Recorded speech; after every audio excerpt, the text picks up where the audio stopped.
Frank J. Avella with the Contending. In 1983, Oscar-winning director Lynne Littman and four-time Oscar nominee Jane Alexander collaborated on Testament, a startling, disturbing, transcendent film that will soon be available on Blu-ray via a new 4K digital restoration by Criterion. It's such a pleasure to have these ladies with me. Welcome, Lynn and Jane. Thank you. Thank you. Delightful to be here. Happy to be here, Frank. Thank you. I have to tell you both that how significant this film is and was and is to me. I was in high school and me and a friend conned our way into a class at Lincoln Center called Filmmakers Dialogue with somebody named Ralph Applebaum. So we got to see Testament a few days before it opened. Mm. Lynn, you were there and it was a shattering experience, and I feel the same watching it all over again today. Wow. Wow. How wonderful. How wonderful. I mean, we've been discussing about how relevant it is or whether it means to anything today. And what do you think? Dear God, with even today's paper, France is expanding its nuclear arsenal. Yeah. I mean, right? It couldn't be more. I think it's more relevant today than it was back then, Yeah. which is terrifying. Terrifying. Yeah. It's more relevant in many respects because, we've increased the number of nuclear weapons. In the past 30 years, they've been reduced in the United States and USSR or Russia. But, now they're just going to climb and climb and climb, and there's no regulations about testing. It does. I mean, that's the thing this movie is about, Yeah. is what happens when you have no regulations and testing in the atmosphere. So, Oh, it's so true. And I find it astonishing where it fits into the film canon because, it's one of the first nuclear Holocaust films, certainly of the modern era. There was On the Beach, but then there was nothing that came after. And it preceded the day after by 2 weeks. I you're know. right. I was working at ABC. I had 1 year of a job as an executive, and Nikki Myers, I think ABC produced the day after or had something to do with it, They did, yeah. and spent an inordinate amount of money, and we couldn't get our asses into. I mean, we were penniless. It was, Nikki's a friend, and I wanted to kill him. Oh, but then came Paramount walking Yes, yes, yes, yes. in. And they saw it at Telluride. Is that true? And then they picked it up? I don't know that they saw it, but the word came from Telluride, where people were quite. Jane, you weren't there, were you? No, I couldn't Oh be no. there. Mm. I mean, they had never heard of anything. They scheduled me I think on a Saturday morning. And the most amazing thing that happened after the screening was that people ran out of the theater to phone booths. Remember phone booths? And they ran out to call home to make sure their home was still there. Oh, Wow. Wow. Yeah, I understand that feeling. And you know what it was, Lynn? It was the intimacy you, Jane, the cast created, this laser sharp focus on one family and one community. That's what makes the film so powerful. mm. And we were semi-normal. It's a semi-normal film. It's a norm. I think my intention was to make a film about everything we loved about our lives, and then show the loss of it. Mm. Hmm. Yes, sure it was because you had the flashback movies, which are so darling. Oh my God. Was that in the original script or was that your touch, Lynn? That was me. It was the first day of shooting, and I was terrified. And because I could do this little documentary episode of the old home of the kids that acted it out, um, I felt like I knew what I was doing. Mm. So it broke me into the I was terrified. So doing the doc stuff was a pleasure. Mm. Well, and you've spoken about the story and why you needed to make the film, but I'm curious, and that's also will be on the Blu-ray, but I'm curious about the writing process. I know you had a vision and John Young came on board. What was the collaboration like? Well, Jane read the story, by the way. It's on the Blu-ray. her beautiful, beautiful reading of a three-page story. Although it felt a lot long, it felt not because of your reading, but it was a wonderful story. But John was miraculous. He he was a snob and difficult, and absolutely wonderful. Added touches of things that make the movie work. Mm. I had worked with Barbara Meyerhoff, my friend from my old Jew film Number of Days, with anthropologist, and we went over scenes to talk about the value of each scene. And John was not upset by that at all, but he was amazing. He was amazing. Hmm. Well, and Jane, you've spoken about this recurring nightmare you had. Yes, indeed. I had had a recurring nightmare about a half a dozen times at least, where my husband, Ed Sheeran, had to really hold me tight at night. I was shaking so much and everything. And it was about our three boys. We had four boys between us, three boys coming out, crossing the great highway out of New York, up north, thousands of people marching slowly, saying a bomb had just dropped, and leaflets coming from the sky saying, 400-mile long cloud of radiation blankets the Northeast. Do not eat shellfish. Do not pick grasses, that kind of thing. That was my nightmare. I couldn't get back home. And then we sit underneath the beautiful tree in that hot summer day, resting, and the boys go in the pond and start eating clams. Oh my And gosh. that's the end of my nightmare. And so when one of my sons was reading Ms. Magazine, where the story had been put, Carol Amen's story, The Last Testament, and he ran into, this was shortly thereafter, after I'd had one experience with a nightmare years later. And he said, Mom, this is your story. Wow, you should do something with this. And a few days later, I kid you not, Lynne called me up and asked if I'd be in the movie. My I God. the synergy of connections was extraordinary, Wonderful. really. I had Jane's phone number because we'd gone to Sarah Lawrence together. Yeah. Oh. And I mean, who could be better? But it was lucky that I had her phone number because I certainly didn't have any fancy agents working for me. Well, before we get in depth about the film, because I want to talk about the shoot and all that, I want to ask the superficial questions about the Oscar experiences.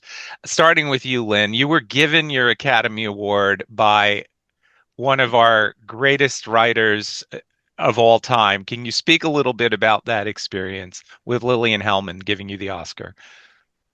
Well, it was quite, the whole process was amazing because I'd been working at public television and still was, and had no idea that the publicist at the station had submitted the film for anything. I mean, I'm not acting like a baby, but I knew nothing about this process, nothing. And he submitted it to the San Francisco Film Festival and it won. And that's what qualified it for the Oscar thing. Um, but I mean, I was a baby. Public television was an amazing place to be, and especially for women.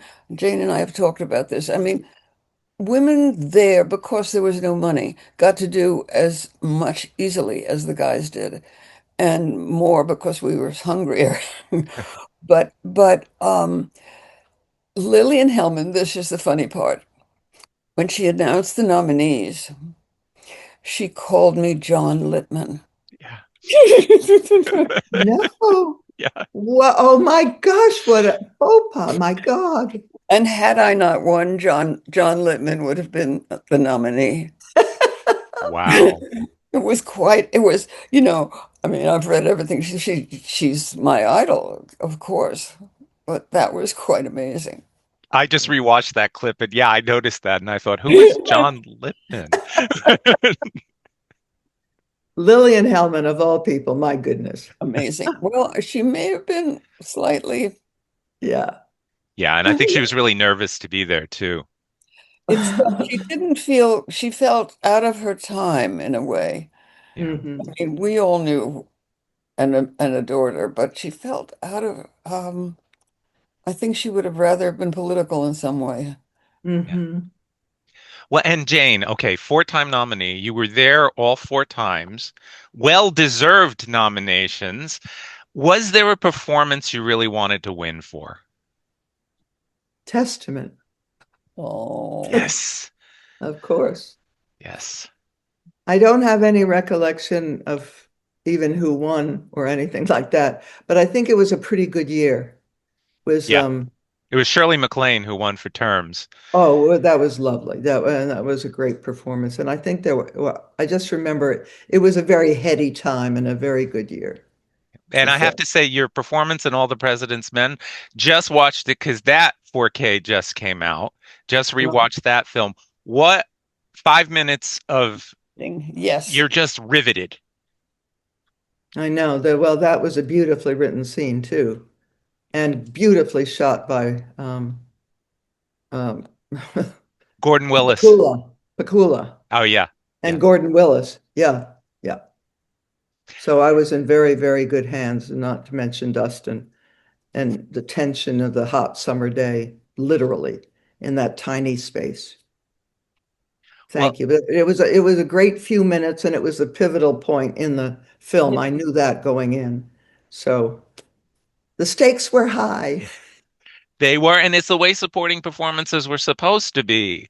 Nowadays, you have 45 minutes of running time and get nominated. I know, I don't get that. That's because isn't it the studios, they have the opportunity to say you're going to be supporting or leading? Well, so and so is going to win the best actor, so you be supporting. I think it's totally unfair to the featured actors, if you will. I agree with you. I think they should create a third category, to be honest with you. And yeah, add, Under so many minutes, right? Yeah. yes.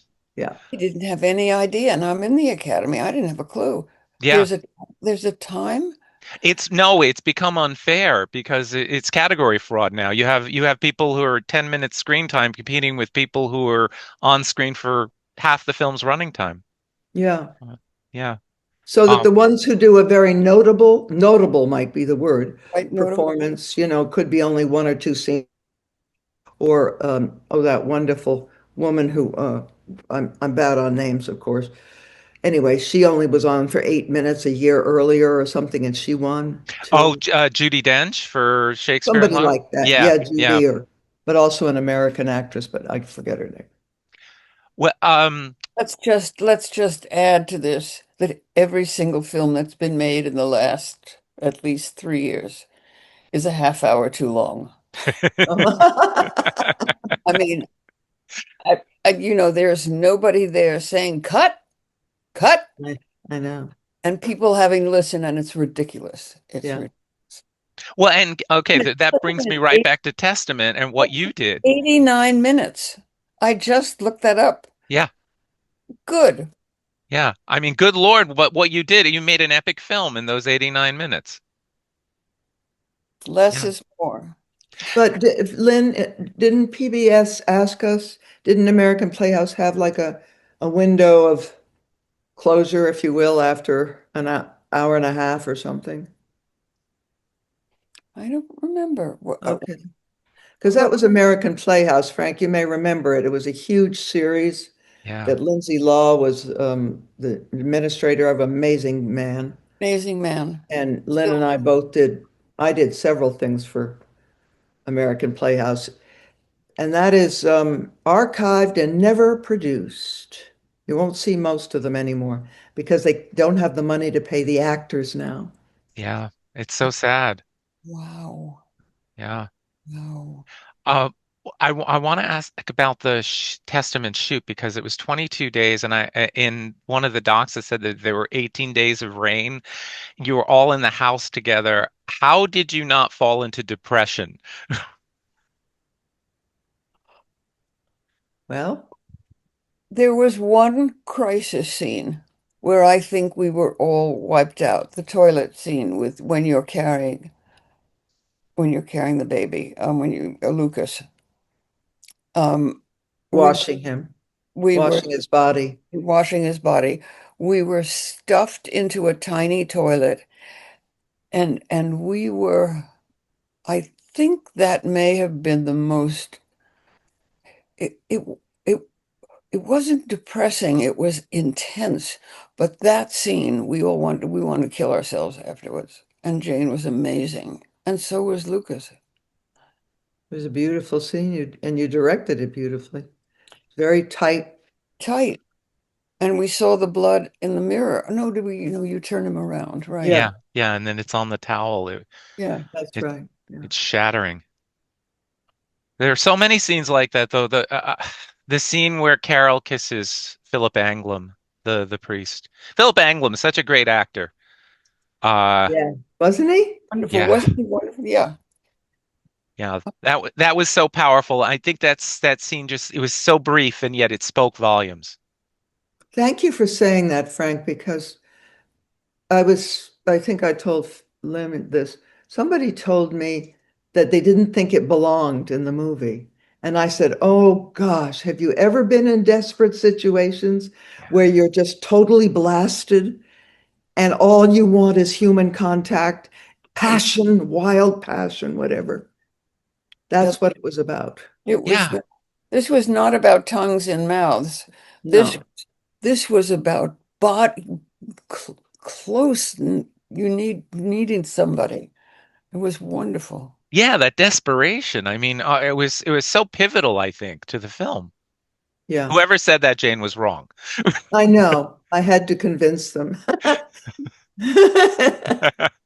The other But and you know, talking, I don't remember ever being depressed because in some ways for me it was cathartic because I was actually acting out my own nightmare. Mm, Amazing. Three Amazing. kids, daddy's gone, yeah, you know. So it was cathartic and I felt like I was in a dream a lot of the time, a highly emotional dream. But Lenny was in beautiful control of the whole thing. Even though you may have started off bad, Lynn, you were amazing. And so was the DP and everybody around us. So it went very smoothly. And the kids were so wise. Roxana Zal played my daughter. Lucas Haas played my son, the little one, and Ross Harris played my older son. All great performances.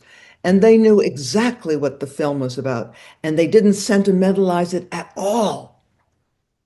They just played it. I loved that about them. yeah, yeah, yeah. Well, and you, Jane, dear God, the arc that you play and how strong you were, even though we saw little glimpses of what was really going on the inside. Astonishing. Oh, thank you, Frank. Wonderful. And something that I experienced there for the first time and may never again, James Horner's score. Oh, Yes, yes, yeah, First of all, what I realized was that almost every subsequent thing that he's written has a Testament theme in it. does it? Wow. It is incredible. I There is nothing more helpless making for me, and I studied music for a long time, than trying to say to somebody, tell them about what kind of music you want. yeah, I mean, it's not a language. It's not a language. You're counting on their sensibility to the scene. yeah, Mhm. And the score is beautiful. Yes, Just it is. beautiful. Yes, it is. yeah, And he yeah, went on to write such an amazing Oh, scores. he came, yeah. Yeah. yeah. I mean, Titanic. Yes, Yeah, exactly. yeah. He had done nothing. I met him in a coffee shop on Third Street, and um, I bought him a tuna fish sandwich, and he said yes. That's unbelievable. I'm Well, proud. Lynn, you brought all these creatives that were really at the start, except for Jane, who was the Who great was, American actress of the stage. I mean, you just are. But Kevin Costner, one of his first roles. yeah, That's right. Yeah. he was lovely. And he remains, I had to contact him recently for something, and he was incredibly nice. Really, really sweet and so perfect. There was an innocence. That scene with Jane where he's carrying the dead baby in the box Oh my God. in the street, that is so beautiful. The way you look at him, it's just beautiful. Yeah. Oh, and this is what's I wanted to just say. It was the era where there were dailies, Hmm. Hmm. and I had to go off every after the shoot every day and look at the stuff that we shot the night before. No, there were no video cameras around. And the whole crew, or most of them, came every night to the dailies, Wow. which is completely unheard of. Hmm. I mean, it was a really it was a good we had it was a good time. It was, even though the rain, yeah, Yep. the rain just added to, it seemed very real. I mean, Oh, I I, don't know a heck of a lot about what happens after bombs are dropped, but it seems like it would be rainy maybe or something. right. Yeah. Well, but rain is also sadness. You can make Yes. sadness. Yes. And it's also a purification too. That's Yes, it is. Oh, that's that's good. yeah. Yeah. So We shot. after, Yeah, oh, I'm I'm sorry. sorry. Go ahead. No, no, go ahead, We Lynn. shot in Sierra Madre. And that was the town. I mean, we looked for River Rock. We didn't want Mexican style. And it doesn't look like California. It looks like a small town in America. Every Mhm. suburban, it could be a town here in Jersey. Absolutely. Yeah. Yeah. Well, we do talk about San Francisco, so it's got to be close to San Francisco. Right. Yeah. And So it was after enough. after the film came out, I'm curious, were there off what kind of offers did you get? Both for both of you in terms of directorial opportunities and for you, Jane, leading roles. Were there ridiculous Hollywood offers or did I'm just really curious about that. Um, no, I don't remember anything significantly different. I already had a big career as kind of the movie of the week gal. As doing it. I counted up one time, I think I did 25 movies of the week Wow. over a period of a dozen years or so. And I was still in that syndrome. But I did start a production company shortly after Testament, in which made a few movies of my own afterwards. Um, but I didn't get a heck of a lot everybody said, well, during that time, you turn 40 or whatever it was, and you won't get that much work afterwards. And that was true to some degree. Mhm. I got offered every movie that was getting made, Good. and they were all mostly awful scripts. The Mm. one movie that I committed to and then had to back out of was Witness, Oh. and I gave them Ross, the little boy. Oh my God. Wow. Um, it, Lucas. Lucas Haas. And um, I was, I mean, Peter Weir was my idol. Mm. I didn't feel badly. I just was in a personal crisis and couldn't do it. But that, and it was done beautifully. It was done beautifully. And I was delighted to have Lucas, who was perfect. Hmm. Well, I won't keep you. I have one more question for both of you. Lynn, you made some extraordinary documentaries and a couple of features. Will you give us another feature, please? Oh, aren't you lovely? Okay, I'll try. I'm not afraid of doing another documentary, but okay, I'll try. Thank you. Absolutely, would love to. And Jane, what do you have coming up? What can you tell us about? I have two great films. One I just finished shooting in Nova Scotia called Clara and Vanessa. And it is, I play Clara, and That's all I'm going to say about the film Okay. because it's still being edited by our wonderful director, Tom Fitzgerald in Nova Scotia. Oh, But he's wonderful. yeah, so and it was just a great, great experience, and it's a wonderful film. So I hope people will be excited to see it when it comes out very soon. And then I'm starting another one called Lillian Next Door, and I'm Miss Lillian as well. As I'm going through the alphabet with women's names with the film. So um, anyway, I'm excited about that one too, and I can't tell you anything about that because we're just about to begin it. Oh, okay. But Exciting, exciting. exciting. How Thank you. wonderful. Yes. Thank you. Well, I can't thank you enough, first of all, for the gift that you gave us with Testament, for the gifts that you've given us in the mediums, for you, Jane, all three mediums. I thank you both so much for taking the time out. Thank you. Thank you, Frank. This has been a pleasure. Really, really lovely.